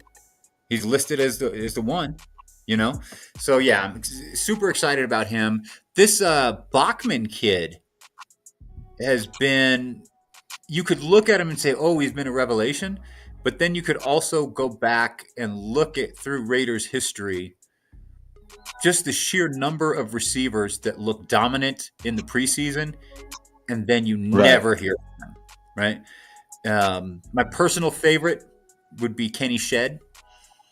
Kenny Shedd. Kenny Shedd used to own the preseason, and in the season, you know what he did? Special teams gunner. So right. I'm not gonna get too on the Bachman bandwagon. I'm not gonna get too on the Jackson bandwagon, even though he had a hell of a game and that was a great catch, great throw by Cam Miller to him. The one guy that I'll say, hey, what's going on is Besh. Yeah. Why do we hear about everyone except him? Well, I've heard he's been doing well, man. First off, shout out to Toko Light on that TikTok scene, man. He also stated Tucker's definitely been slept on for the past 2 years. So you got people agreeing with you, man. Trust me, you and Rundown are in love. I shouldn't say in love, but you guys really believe he's going to have a breakout year. I'm gonna tell you, one of these days you got to get me on with Rundown too. Yeah. Oh, absolutely. I don't know. I've never met Rundown. That's my dude. None of us. I'm the only one that's met Rundown in person so far. Dude, the whole TRS group. No, we actually call him a bot. We call him all kinds of crazy stuff. I'm telling you, Rundown, that's my dude. I hope his baby's sleeping through the night by now. Probably not. That's my guy. So when you talk to him, you tell him I said, what's up? Absolutely, man. But yeah, definitely. He feels the exact same way.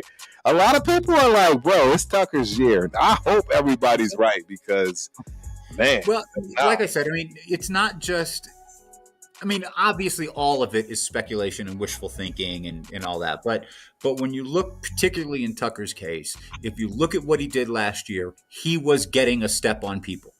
Like I said, early in the year, he had some dropsies. That's on him, right? But year is 3 now, right? It's year 3. He knows the route tree. This kid's been learning behind Jacoby Myers for now going on 3 years. You better know the route tree, right? No, right? If that kid shows up and sees how Jacoby works and doesn't emulate that, then there's a problem. And nobody's ever said that about Tucker. They've said he's a hard worker. They said he's doing, I agree. So you look at his ability to get a step last year with a quarterback that couldn't get it to him. You look at it's his 3rd year. You look at who has been mentoring him, who's been in the wide receiver room with him. You look at it's a Chip Kelly offense that we expect to be tailored to highlight the strengths of his players. And you look at the fact that one of Geno's strengths is throwing the ball deep and one of Tucker's strengths is getting deep. I mean, you got to expect this to be the year. If this ain't the year, then he's not on the roster next year. Right. No, absolutely. Absolutely. This has to be the year for him. And I do believe that it will be. Right. Shout out to Alec M in the building. And actually, Alec, we're bringing in somebody we haven't talked about, man. And shame on us because he is Raider royalty by way of his great uncle. And that is Shedrick Jackson, number 4, wide receiver. He had a fire game. You're absolutely right. And you know what? If y'all don't know anything, y'all should absolutely already know that I am the biggest touchdown Tommy Mellick fan that's on the planet. But Raider Nation 510, you're right. Even my guy from my alma mater played where I played. Tommy is not better than Shedrick Jackson. Tommy will be on the practice squad. Yeah, I agree. I think touchdown Tommy is going to hit the practice squad. Obviously. Which, by the way, is by no means a kiss of death. No, heck no. Our starting safeties are Jeremy Chin and Isaiah Polamalu. Where did Isaiah start? Right. Practice squad. Correct. He sure did. So Tommy, you still got this. I agree, bro. I agree, and trust me, he already know his Bobcat brothers got his back. We already, we already gonna pump that life in him. Yeah. Just keep grinding. And then I guess the last guy that we didn't really talk about, we talked about the position group, but we didn't talk too much about him, which is, again, shame on us because this guy deserves to be talked about. He finally started getting his flowers last year, but Jacoby Myers is consummate professional. I tell you, one of the things I respected about him last year was when the Devontae Adams thing happened. Right. I remember they interviewed a bunch of people in the locker room within the organization. And Jacoby Myers was the one that said, yeah, you're damn right it's going to be a distraction. We have to block the noise out and keep producing. And he did. I love Jacoby Myers. I think last year he got his flowers, and yet somehow he's still criminally underrated. He's a football player, man. He is. He is the dog in that room that you hope every other receiver follows. Even if you believe another receiver behind him may have more talent and upside, for right now, you want him to follow Jacoby Myers and soak up everything they could soak up from Jacoby Myers because he's like that. No, I agree. Now, my question to you is, do you really think that we can have a decent season offensively without a true number one wide receiver? Do you really believe we can do that? Or are you chalking it up to Brock Bowers can be considered our number one, or maybe Thornton is going to fill in? Is that right? Because I'll be honest, I don't think we have a number one wide receiver, and I think we will gravely pay for it if we go into game one without one. I think it's going to be a problem. I think that Minnesota didn't think they had a number one wide receiver Justin Jefferson's rookie year. I don't know, man. I ain't gonna go with that one. I'm just messing with it. I mean, one, I say it, ridiculously. But the other thing is, we don't know what we have. No, I agree. We don't know what we have. But to your point, yeah, you look at the roster right now, you look at it and you go, yeah, there's no number one. Do I think we can still be successful with that? Yeah. Yeah, because I believe in Chip Kelly. I'm seeing a lot of people, including Raider Nation 510, talk about Collier, man. People love Collier. Alec is talking about Collier. Reese, I think, said something about Collier. And they also compared his speed, Collier's speed, to Mostert. And Mostert runs with the best of them, bro. They're saying Collier. Yeah, that's what I'm saying. But Mostert, Collier, and Thornton, right? And then obviously Trey Tucker. Those are our, fast guys. So question, do you think we carry four backs? Yes, 100%. Because Genty's there, Mostert's there. It looks like Zamir White is there, right? It looks like Zamir White's still there. What we have is nobody's ever stayed healthy a full season in terms of who is back there. So you'd be crazy. So do you take Collier over Sincere McCormick, who averaged, over 5 yards a carry last year? Not, but I'm biased. Everybody knows I'm a Sincere McCormick nutcase. Yeah. Yeah, I'm just like I was for AOC, and I'm not ready to give up on Sincere. Sincere, he just needs a shot, in my opinion. I just think he needs a shot. I felt so bad because last year he got the shot and he was taking advantage. What did he? I mean, look it up. He averaged 5.7 a carry, something ridiculous like that. He was about to get it in, Scott. I hurt my heart. Hurt my heart, man, because that's my. Again, and I think y'all see why I thought he was. I mean, if you watched him in college, man, that kid, Sincere McCormick in college at UTSA. But you notice I don't harp on it. Why? Because what conference, right? Where does the UTSA sit as far as University of Texas, San Antonio? It's not the SEC. It's not the Big Ten. And in fact, I would have probably taken that division over the Mountain West. I'm just saying. And that's, people, I just wanted to say, man, look, Nobody wants this to be a bad situation. But I don't think the kid had a shot to live up to what we've put him up against, even if his superpower carries. And this is one thing we haven't talked about, Scott. And I'm going to tell you what the problem is with Ashton Janty and why it's going to be a grave. There isn't going to be no in between. He doesn't have the speed to be an in between guy. Ashton Janty's superpower is the ability to break tackles and move. If he can't balance, if he can't do that in the NFL, I say it all the time. Shout out Kevin Samuels. He's average at best. Think about it. He runs like a 4.48 40. That's a pedestrian 40 time in the NFL today in terms of running backs. Most of them run sub 4.4s. They're even in the 4.3s now for the most part, right? Your Gibsons, your Gibbs, you don't even need to go there, right? And again, like I say, no one is really expecting him to last a full season at 5'8", 200 and some odd pounds, and we've all seen him block. So now you're a liability and can't be, right? I mean, that's an automatic.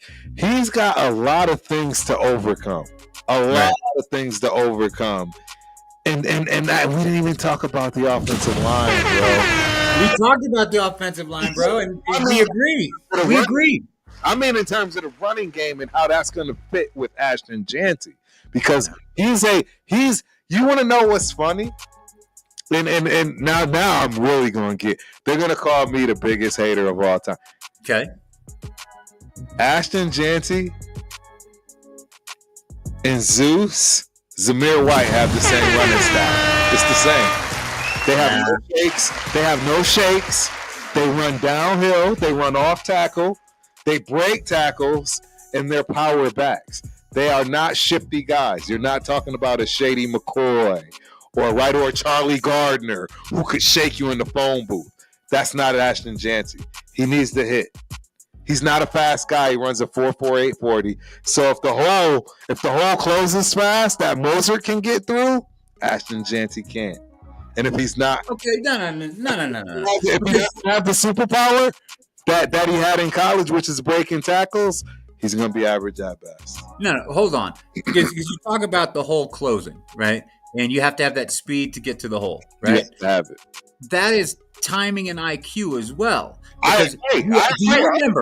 I agree. Do you remember Justin Fargas?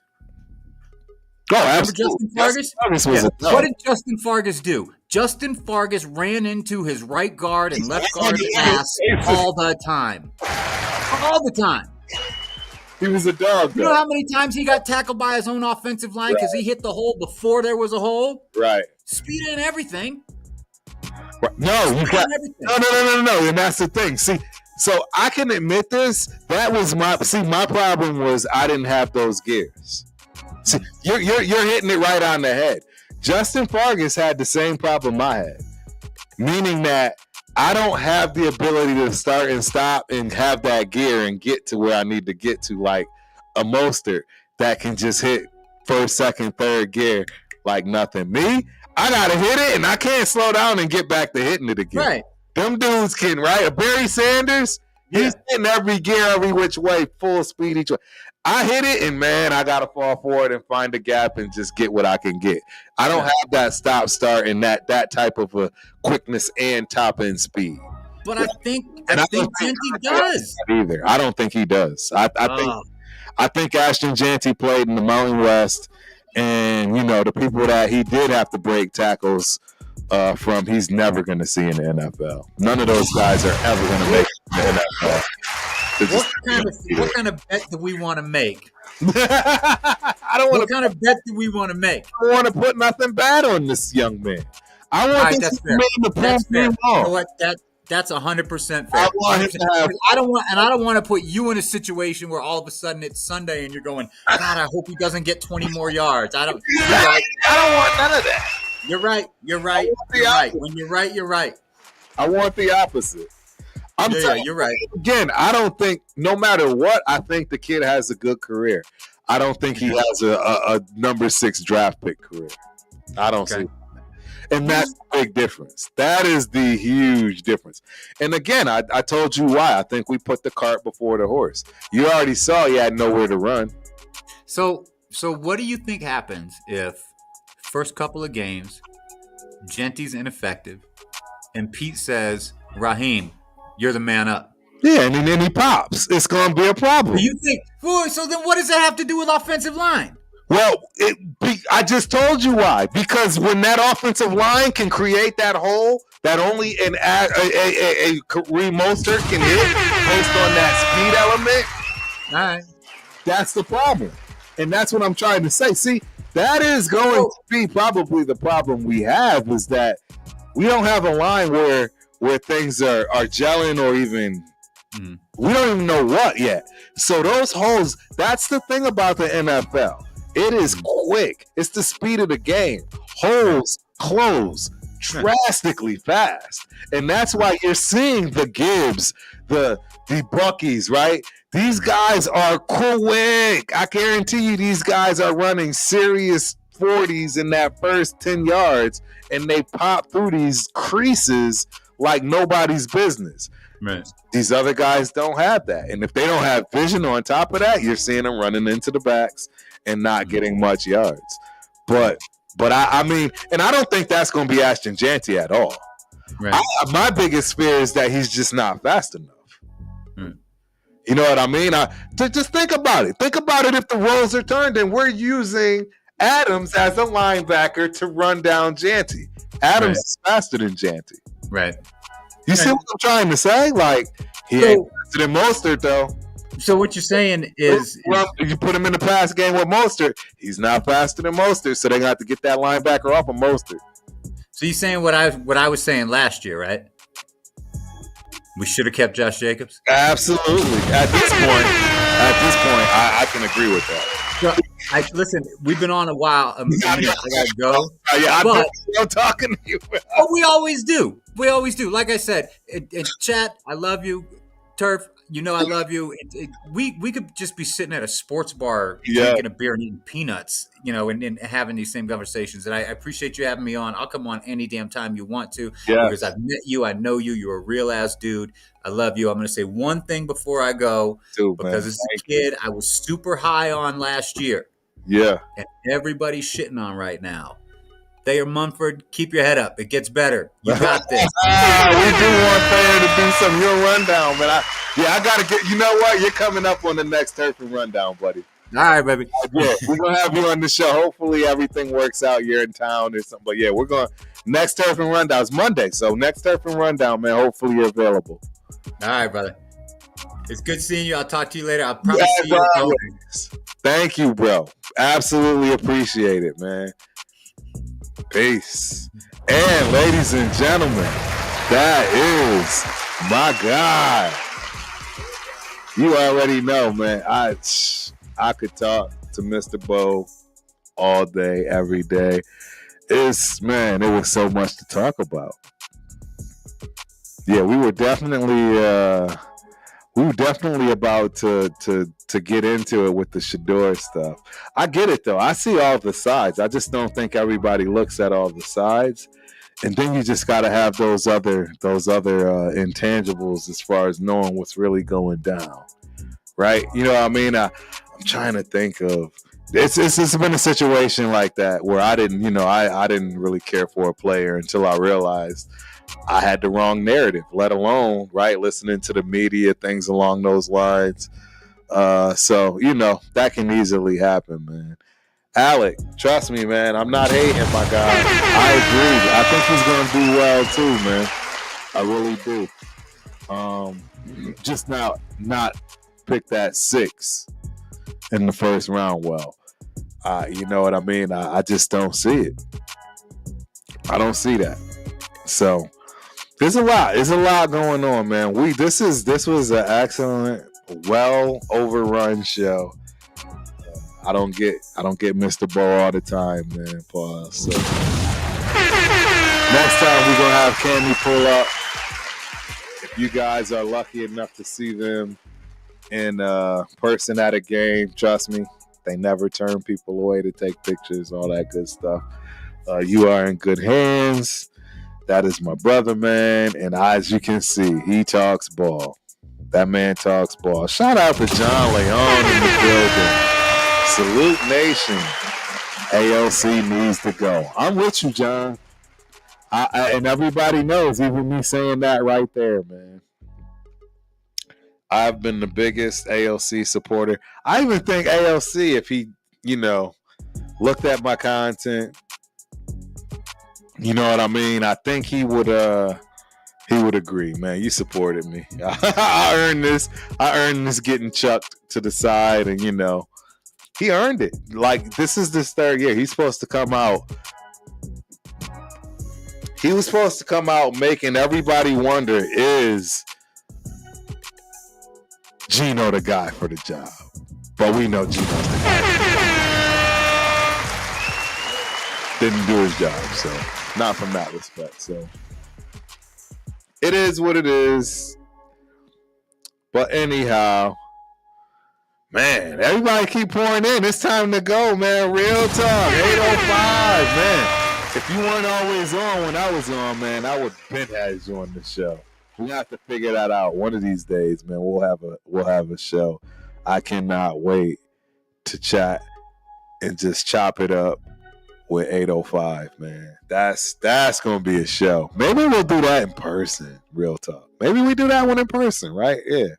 We'll figure it out. But hey, you right, Alex. We ended on this one because that's exactly how we're supposed to end. Gino is our guy. That's our fearless leader. That's who we rocking with this season. It is what it is. I'm no longer doing the craziness. I'm not going to buy that jersey like I bought Minshew. Nope. I'm just going to rock, the whole jersey thing, right? We already went through the conversation of the money being spent, right? So, yeah. Home opener it is, man. Home opener it is 8:05. We will all be. That's going to be so wild. That's going to be wild. That is going to be a wild weekend. And with that, Turf is out. Don't forget, tomorrow night, the knockout canvas. Coach Angelo. That's the T, right? Changing it up. Instead of Turf is Professor, that old black belt jiu-jitsu thing. And yeah, Thursday, Dead in the Water. You already know we'll be watching that game, man. So until then, Raider Nation, Turf is out. Peace. Let's go, baby. We all the way on the fourth row, baby. Yeah.